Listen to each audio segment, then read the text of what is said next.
buenas tardes a todos. Una vez más, estamos en una nueva entrevista en nuestro canal de museos. En esta ocasión, nada más y nada menos que con Javier Pantoja, que es el jefe del área de desarrollo digital del Museo del Prado. Muy buenas tardes, Javier, ¿cómo estás? Hola, Vicente, muy bien. Encantado de estar contigo. Me alegro de saludarte, sé que tu tiempo es oro, así que bueno, vamos a ser lo más breve y conciso posible, pero vamos a ir al grano y yo creo que va a ser una entrevista interesante. Creo que sí. Empecemos, a mí siempre me gusta el plano personal, que la gente conozca a la persona más que a la institución muchas veces. En este caso, cuéntale a la gente quién es Javier Pantoja y cómo ha llegado a donde ha llegado hoy. Es una pregunta muy compleja, ¿no? Pero bueno, quién es no lo sé, pero bueno, al menos. Pero cómo he llegado,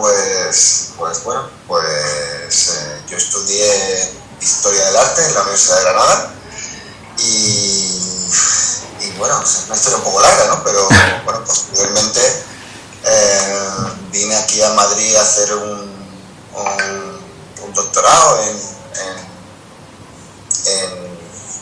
Filosofía del Arte en la Universidad Autónoma, y durante el tiempo del doctorado pues empecé a trabajar, bueno, de una manera no muy oficial, ¿no? Pero a colaborar con editoriales y con proyectos también de comunicación cultural, ¿no? Radios, revistas, editoriales, y después creo que realicé un máster en gestión cultural durante ya el último año de cuando iba a presentar la tesina, ¿no? En gestión cultural y bueno, y en ese momento que estaríamos hablando del año 2004, 2005, pues ya el asunto de internet ya empezaba a ser bastante, bueno, relevante, ¿no? Y o al menos incipiente, ¿no? Y posteriormente pues el proyecto final de máster pues es una revista digital de cultura, ¿no? De arte y de cultura y bueno, fue un proyecto que me gustó mucho en su momento, donde realicé el máster y empecé a trabajar con una beca así, ¿no? En una revista cultural de arte, como becario, y a colaborar con otras publicaciones, y fueron los primeros años, y ya trabajé en cuestiones digitales, ¿no? Posteriormente trabajé también en galería de arte contemporáneo también, pero ya en temas de documentación digital, y fui en esos primeros años de los que trabajábamos en temas digitales hablando de 2005, 2006, ¿no? En instituciones culturales, en museos y tal.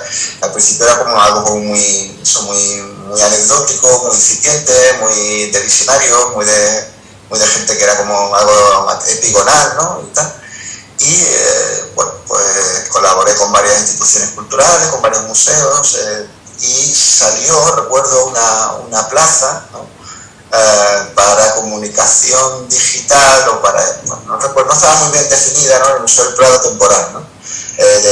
Para 3 años, ¿no? Y bueno, en ese momento yo recuerdo que todo el mundo, no sé, en nuestro entorno pues quería ser o crítico de arte o profesor de universidad, ¿no?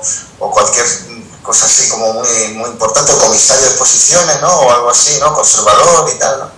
Y yo vi esto y me pareció interesante, me pareció que había posibilidades, ¿no? Y me presenté y saqué la plaza, ¿no? Y al principio fue temporal, después a los 3 años, ¿no? O sea, hubo una plaza, ¿no? Porque bueno, yo empecé a trabajar en el Museo del Prado, ¿no? Y trabajaba en ese momento la web, había una web muy básica, ¿no? En el museo, ¿no? HTML plano y tal, ¿no? Y muy curioso, y dependía de ese momento del área de atención al visitante del museo, ¿no? Y fue mi primer, entre comillas, destino, ¿no? Al par de años ya pasé al área de comunicación, y que después con el tiempo salió una plaza de jefe de servicio de web y de comunicación online, y me presenté y la gané, y ya tenía la plaza hablando fija del museo, ¿no? Y bueno, y ya la web, por cuestiones de dirección y tal, se consideró que debería estar en comunicación en ese momento, y ya trabajé en comunicación durante muchos años, ¿no?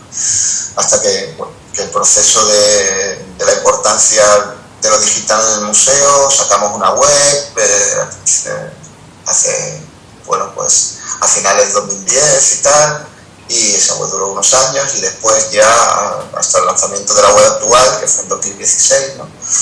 Y ahí ya en ese momento, que por vicisitudes estaría un largo contándolo, ¿no? Pues bueno, pues diría que lo digital en el Museo del Prado, o al menos la web, se extendió hacia el concepto de lo digital, y bueno, y se llevó a un área completa, que es el área de desarrollo digital, que ahora mismo yo llevo, ¿no? La jefatura de desarrollo digital, pues que comprende todo lo que es lo que es web, lo que es digital, pero también comprende lo que es informática, ¿no? O sea, no solo es el departamento de web, desarrollo digital, sino también la parte de IT, ¿no? de informática, ¿no?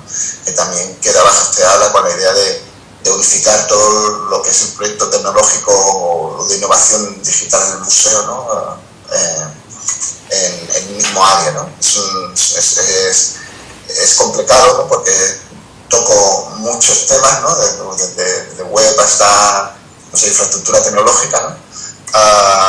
Pero bueno, tengo un equipo que evidentemente me ayuda, ¿no? Esto no es un trabajo de una sola persona, ¿no? Y bueno, que me ayuda, ¿no? Que es parte de este proyecto, ¿no?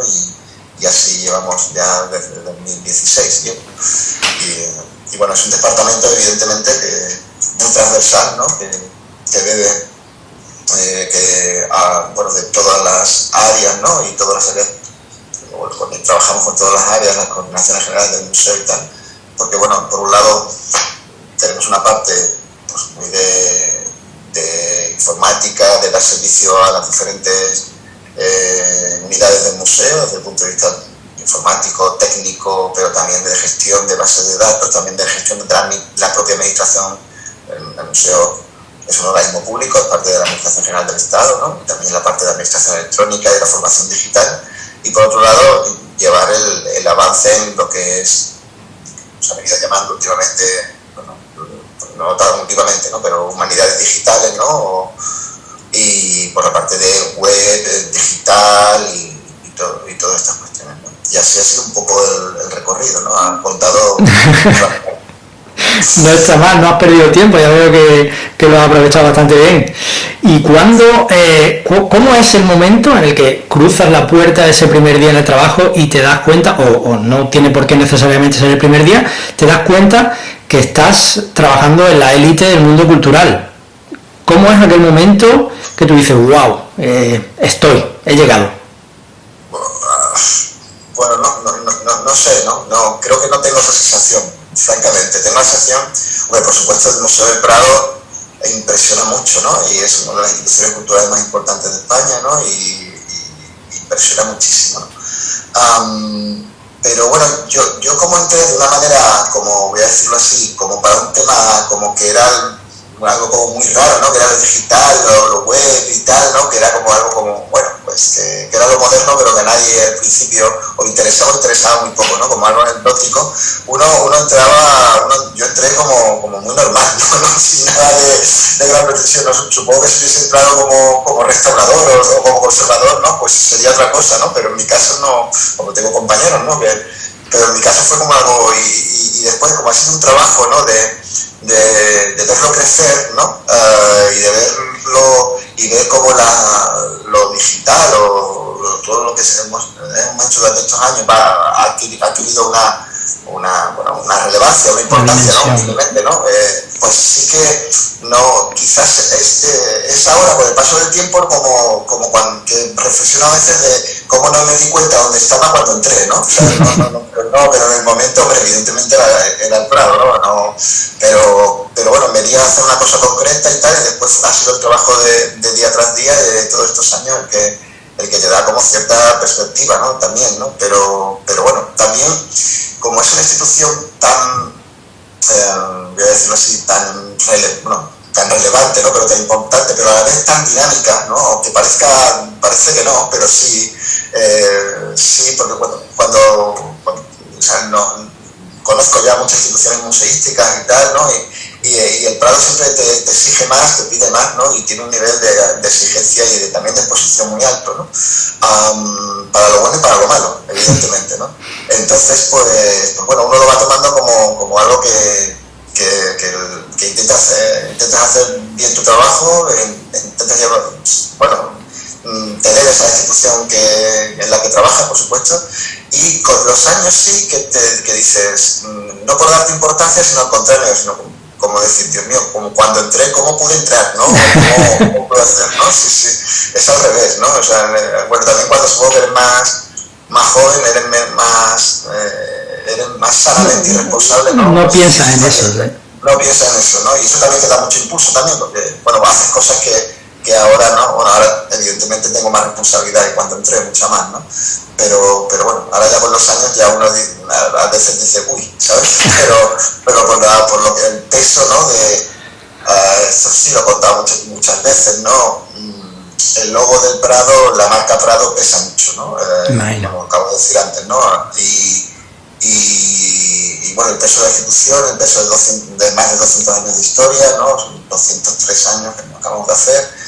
Y pesa mucho, ¿no? Y para lo bueno, pero también para lo malo, ¿no? Y entonces, pues, pero bueno, siempre lo bueno es más, ¿no? Evidentemente. Yo imagino que dentro de todo este proceso de evolución que me estás contando, desde que tú entraste, que era algo muy plano, como has dicho, hasta ahora, que es una burrada, si se me permite, ¿no?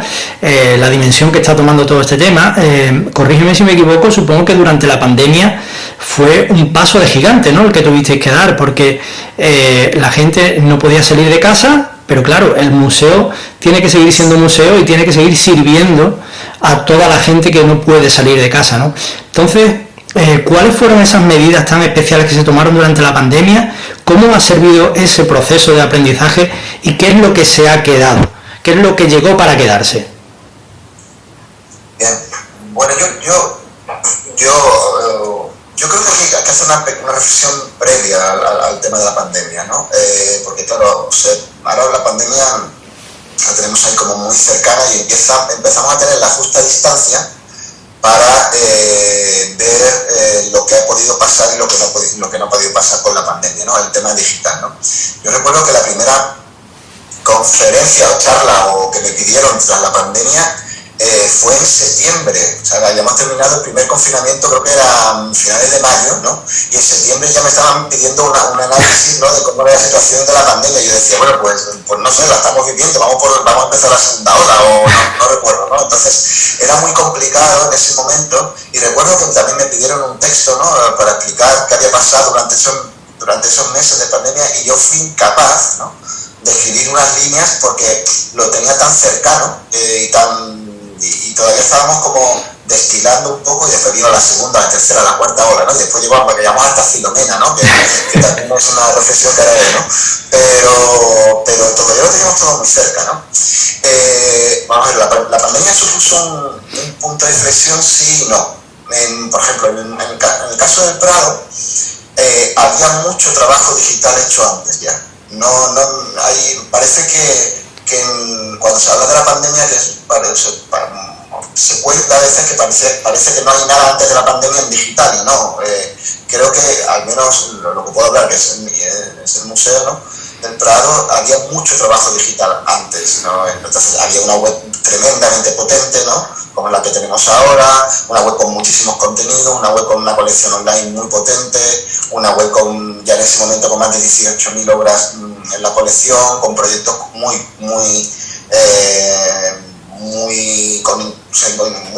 relevantes, ¿no? Desde el punto de vista de inteligencia artificial aplicada a la lectura de las colecciones, línea del tiempo con link en Open Data cruzado con Wikipedia. O sea, había proyectos, y después el acceso a el archivo digital, la biblioteca digital, muchos proyectos de esta índole. O sea, por ejemplo, incluso proyectos de memoria oral publicados en la web, ¿no? Del museo, sobre audio, vídeo. Muchos de estos proyectos bueno, tuvieron su publicación, por supuesto, años antes, pero desde la publicación de la web en 2015-2016, ¿no? Pero también el año 2019 fue el año del bicentenario del museo también, ¿no? Y hicimos también un gran esfuerzo de que hubiese una programación digital de toda la actividad que se estaba realizando conmemorando, ¿no?, los 200 años del Museo del Prado.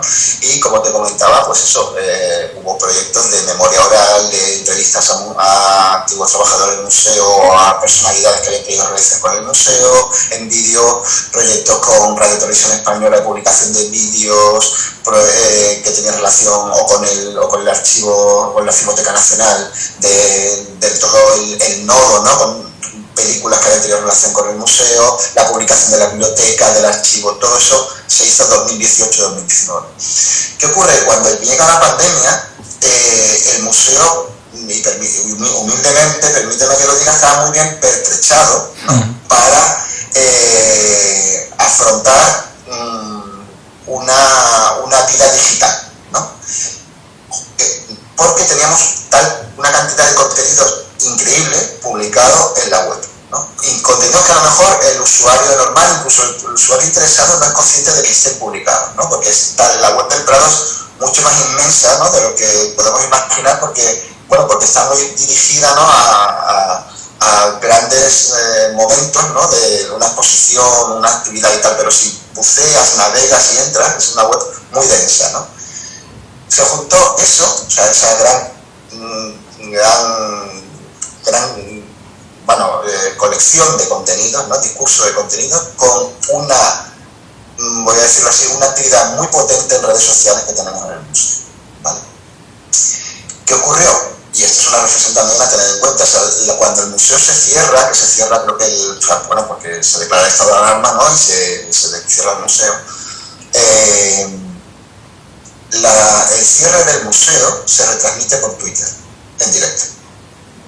Eso ya, pues supone un cambio, no voy a decir de paradigma, ¿no?, pero un posicionamiento de principios, ¿no? De decir, pues, y en ese momento, cuando estábamos todos en casa, yo estaba aquí, pero íbamos todos para casa, ¿no? Y sabíamos que no sabíamos si íbamos a estar un mes o una semana o 3 meses o largos, ¿no?, como estuvimos, ¿no?, por el confinamiento, sino que era una cosa que, ese momento es una gran carga simbólica para nosotros como trabajadores del museo, porque el museo, cuando se cierra el Prado, yo creo que para todos los ciudadanos, ¿no?, el hecho de cerrar el Prado implica que, el Prado se ha cerrado otras veces a lo largo de la historia, pero el último cierre del Prado importante fue la Guerra Civil, ¿no? Entonces, esta sensación de que había un estado de alarma y como tal se cierra el Prado, porque si no el Prado está abierto, porque si el Prado solo cierra 3 días al año, pues para nosotros y para los trabajadores del museo era muy relevante, ¿no? Pero recuerdo una reunión muy curiosa, ¿no? Sabíamos que el museo se iba a cerrar, estábamos ya con reuniones de cómo se cierra un museo, del qué había que hacer, porque claro, de pronto de trabajar delante de un despacho, ¿no?, a saber que nos íbamos todos a casa, ¿no?, y había que hacer muchas cosas, había que pagar a proveedores, había que seguir pagando proveedores, había que seguir pagando las nóminas, había que seguir pudiendo publicar en la web, había que seguir pudiendo controlar la climatización del museo, todo lo que podemos pensar que supongo que cualquier empresa o cualquier institución estuvo en esta misma tesitura estos días, ¿no? Cualquier empresa, cualquier otra institución cultural o organismo. Pero hubo una reunión en la dirección de comunicación del museo sobre, nos cerramos, pero hay que crear un programa digital, ¿no? Y recuerdo que la cosa era que lo planteamos, o se planteó como una campaña de comunicación. Recuerdo que esa campaña tuviese un lema, ¿no?, que ese lema fuera un hashtag, ¿no?, y fuera el hashtag Prado contigo, ¿no? A raíz de eso creamos todo, una programación digital constante para que durante 3 meses estuvimos, ¿no?, trabajando con, y no es un mérito mío de digital. Yo ponía los medios, ponía los contenidos y tal, pero comunicación, por supuesto, las redes sociales del museo dependen de comunicación, ¿no? Pero bueno, pero todos los departamentos del museo, desde electricidad, climatización, restauración y lo que fuera, ¿no? Hay gente que, bueno, que tuvo y todo el mundo se amoldó, ¿no? al trabajo digital, ¿no? Evidentemente yo trabajé mucho y mi área trabajó mucho porque, bueno, como te comentaba antes, ¿no? Pues eso, desde montar el teletrabajo en la institución hasta publicar en la web a un ritmo mucho más alto del que normalmente publicamos, ¿no? Y eso que la web se actualiza, por supuesto, el contenido día tras día. Pero bueno, no lo estábamos haciendo mal, en tanto que pasamos de los días 13, 14, 15 de febrero, de marzo, de marzo, pasamos de tener una media de 22.000 usuarios al día en la web, ¿no? A tener casi 200.000, ¿no? Wow. Y claro, eso fue un desafío para nosotros desde el punto de vista técnico, de servidores, infraestructura, y todo, ¿no? Pero también desde el punto de vista de digital y de contenidos, ¿no? De qué contar. Y yo creo que todo el museo, bueno, físico estuvo cerrado, pero el museo, permíteme, digital, o el Museo del Prado estuvo abierto como tuvo que estar abierto y como se podía estar abierto, ¿no? Y intentamos, bueno, pues cumplir la ley a la que nos debemos, ¿no? Que es difundir, estudiar y dar a conocer nuestras colecciones y, por supuesto, conservarlas, ¿no? Y bueno, fueron unos meses muy intensos que no paramos de trabajar y que estuvimos todos delante de la pantalla, ¿no?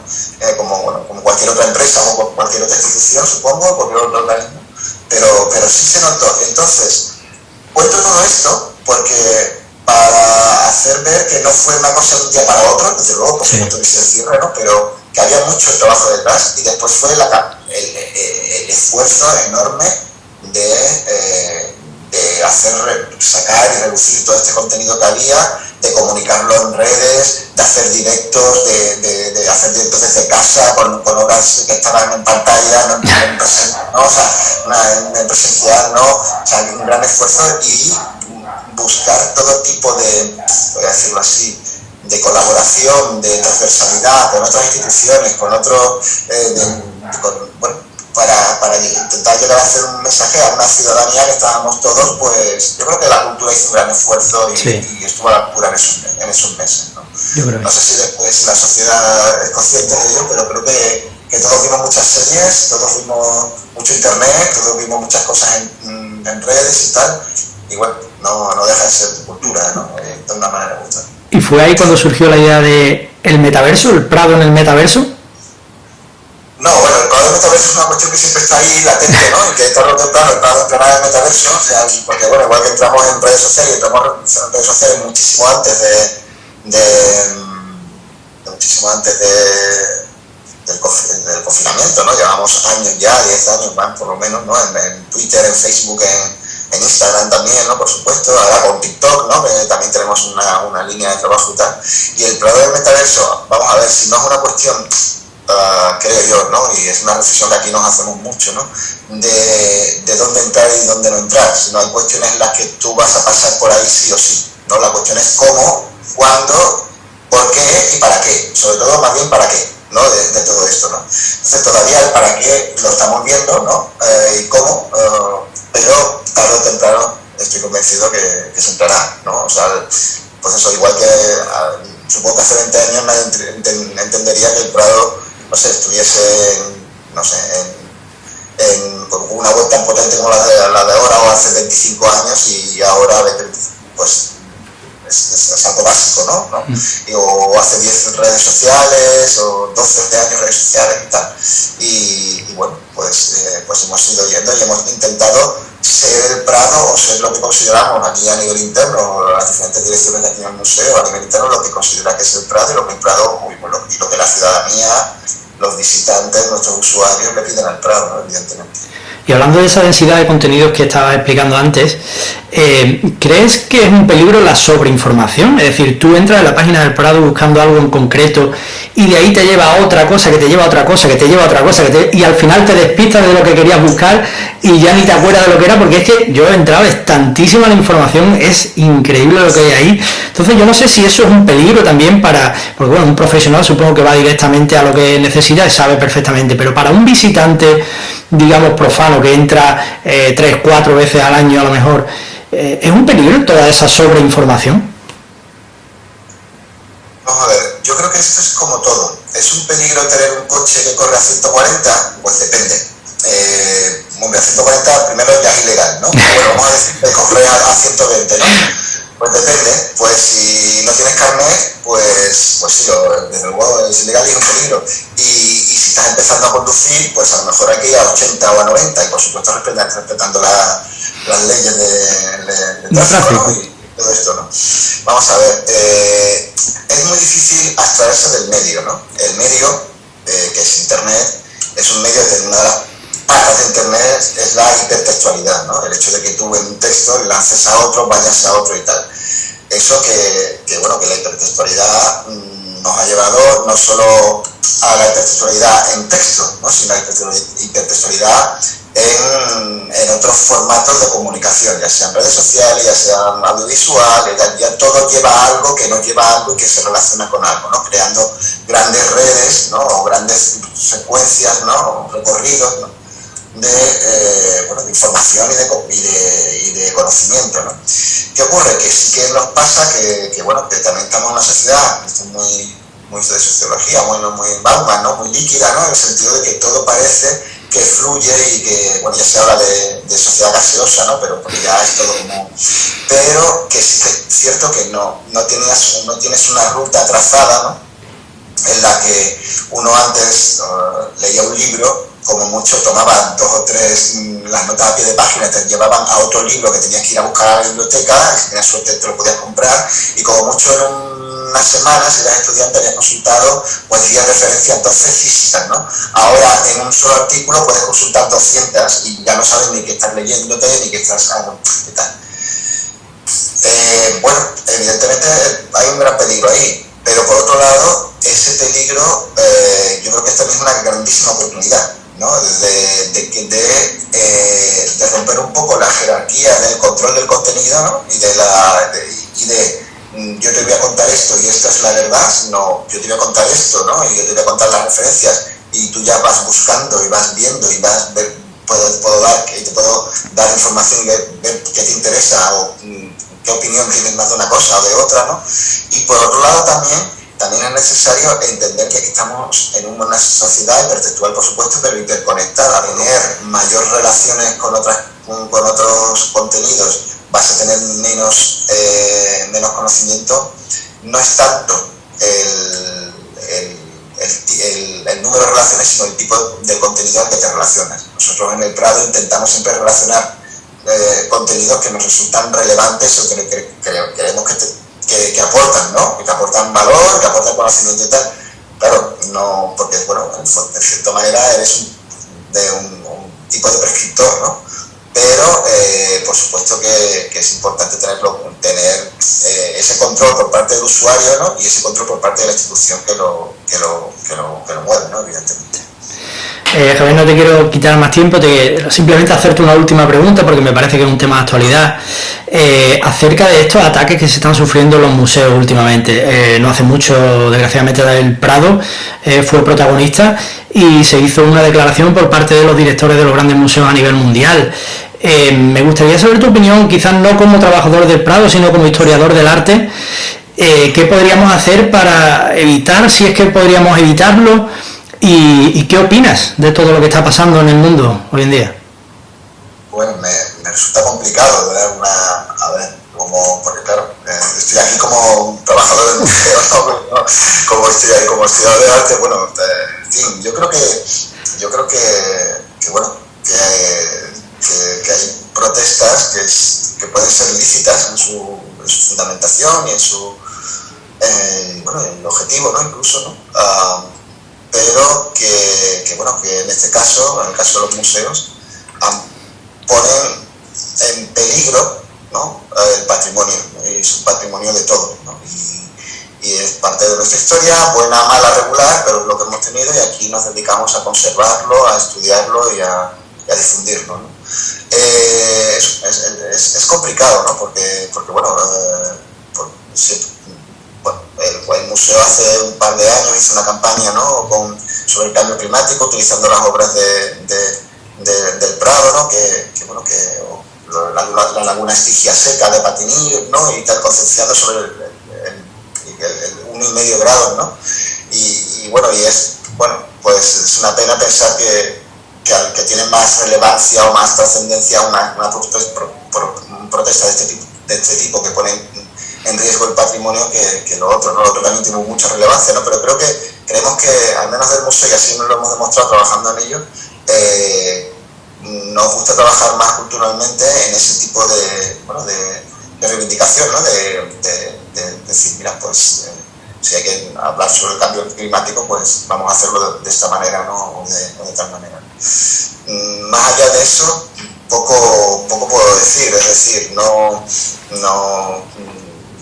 el patrimonio, pues cuanto menos sufra y menos pues se ponga en peligro, mejor, ¿no? Y creo que hay formas de hacer protesta, pues a lo mejor de otra manera, utilizando, si quieres, los medios de la cultura y el arte, ¿no? Por supuesto que es una de las manifestaciones sociales más en las que de otra manera siempre más se ha protestado, por otra parte, ¿no? O sea, se ha hecho protestas de la cultura y el arte. Pues nada, yo me pasaría muchísimo más tiempo hablando de todo este tipo de cosas contigo. Se me quedan algunas preguntas en el tintero ya quizás para otro momento.